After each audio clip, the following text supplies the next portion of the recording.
Wait articles, current affairs video, NCERT videos and general studies complete videos. Please subscribe to our complete package. 1. The war in Syria has raged for 5 years and claimed the lives of more than 250,000 people. Millions have fled the conflict, but nearly 18 million people still live in the war-torn country. So 5 years into war, what is left of the country? GS Paper 2, Effect of Policies and Politics of Developed and Developing Countries on India's Interests, Indian Diaspora. Why recently in news? In 2016, Syrian war has entered its 6th year.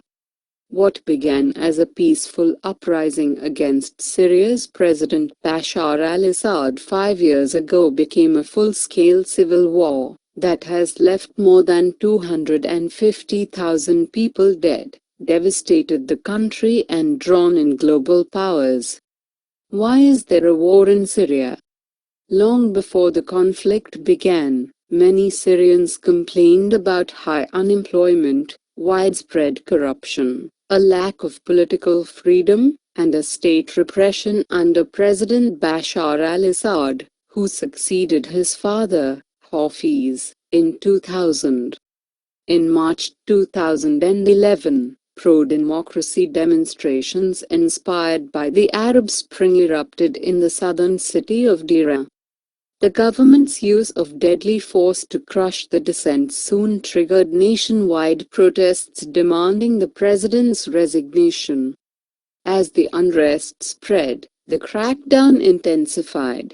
Opposition supporters began to take up arms, first to defend themselves and later to expel security forces from their local areas. Mr. Assad vowed to crush foreign-backed terrorism and restore state control. The violence rapidly escalated and the country descended into civil war as hundreds of rebel brigades were formed to battle government forces for control of the country. Why has the war lasted so long? A key factor has been the intervention of regional and world powers, including Iran, Russia, Saudi Arabia and the United States. Their military, financial and political support for the government and opposition has contributed directly to the intensification and continuation of the fighting, and turned Syria into a proxy battleground. External powers have also been accused of fostering sectarianism in what was a broadly secular state, pitching the country's Sunni majority against the president's Shia Alawite sect. Such divisions have encouraged both sides to commit atrocities that have not only caused loss of life but also torn apart communities, hardened positions and dimmed hopes for a political settlement. Jihadist groups have also seized on the divisions, and their rise has added a further dimension to the war. So-called Islamic State, IS, which controls large parts of northern and eastern Syria, is battling government forces, rebel brigades and Kurdish groups on the ground, as well as facing airstrikes by Russia and US-led multinational coalition. Why are so many outside powers involved? Russia launched an air campaign in September 2015 with the aim of stabilizing the government after a series of defeats. For Russia, President Assad's survival was critical to maintaining its interests in Syria. Russia said it would target only terrorists, but activists said its strikes mainly hit Western-backed rebel groups.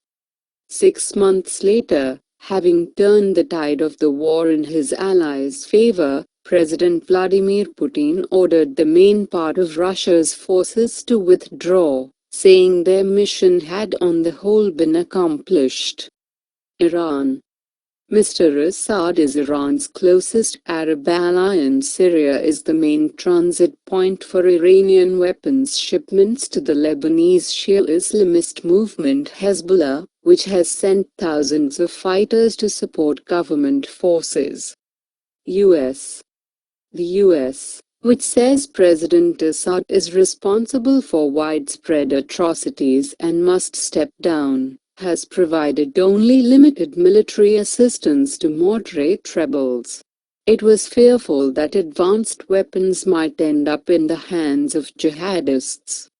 Since September 2014, the US has conducted airstrikes on IS in Syria, but it has avoided attacking government forces. Saudi Arabia.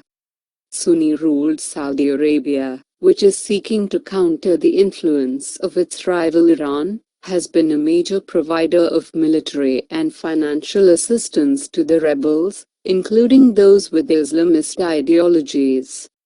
Turkey. Turkey, another staunch supporter of the rebels, has meanwhile sought to limit US support for Kurdish forces battling IS militants in northern Syria, accusing them of being affiliated to the banned Turkish Kurdistan Workers' Party, PKK. What impact has the war had? The UN says 250,000 people have been killed in the past 5 years. However, the organization stopped updating its figures in August 2015. One monitoring group puts the death toll at 270,000, while a think tank recently estimated that the conflict had caused 470,000 deaths, either directly or indirectly. More than 4.8 million people have fled Syria, most of them women and children. Neighboring Lebanon, Jordan and Turkey have struggled to cope with one of the largest refugee exoduses in recent history. About 10% of Syrian refugees have sought safety in Europe, sowing political divisions as countries argue over sharing the burden. A further 6.5 million people are internally displaced inside Syria. What's being done to end the fighting? With neither side able to inflict a decisive defeat on the other, the international community long ago concluded that only a political solution could end the conflict. The UN Security Council has called for the implementation of the 2012 Geneva Communique, which envisages a transitional governing body with full executive powers formed on the basis of mutual consent. Peace talks in early 2014, known as Geneva II, broke down after only 2 rounds, with the UN blaming the Syrian government's refusal to discuss opposition demands. A year later, the conflict with IS lent fresh impetus to the search for a political solution in Syria. The US and Russia persuaded representatives of the warring parties to attend proximity talks in Geneva in January 2016 to discuss a Security Council-endorsed roadmap for peace, including a ceasefire and a transitional period ending with elections. The first round broke down while still in the preparatory phase, as government forces launched a major offensive to around the northern city of Aleppo. But the talks resumed in March 2016, 2 weeks after the US and Russia brokered a nationwide, but partial, cessation of hostilities that Washington said saw the level of violence fall by up to 90%. The 3 stages of Syria's war. 1. Shootings. What began as peaceful protests against the government in March 2011 turned violent after security forces used deadly force against civilians. 2. Mortar fire. The bloodiest period of the conflict came in 2012, as the killing became more systematic and mortar attacks claimed a higher proportion of lives. 3. Airstrikes. Losing ground, the regime began aerial attacks, causing mass casualties. Since Sept 2015, Russian airstrikes are also alleged to have killed many civilians. For those who are still in Syria, what will be life in future? 5 years of war has all but destroyed Syria's economy, with the total economic cost estimated at about $255 billion by the Syrian Center for Policy Research. With unemployment estimated to be running at over 50%, up from 14% in 2011, Syrian families face a daily struggle to make ends meet. Nearly 70% of the population are living in extreme poverty, unable to secure basic food and non-food items. That struggle is made worse by the state of the farming industry in Syria. Once one of the country's biggest sectors, its production and distribution have been badly affected by the conflict, and many regions now have high levels of food insecurity. How the food has turned into war of weapon. Food has increasingly been used as a weapon, with aid often diverted onto black markets or into government-approved areas. Reports of people starving to death have emerged from besieged areas like eastern Ghouta, a rebel stronghold on the outskirts of Damascus. With food production limited and food aid unreliable, getting hold of the essentials can be both difficult and extremely expensive in many areas of the country. Bread, for example, is a key staple across the Arab world.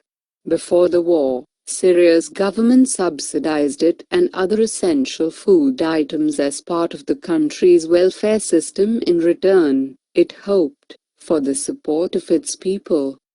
But after losing control of vast areas that produce wheat, those subsidies were reduced by the government and the price of bread has rocketed.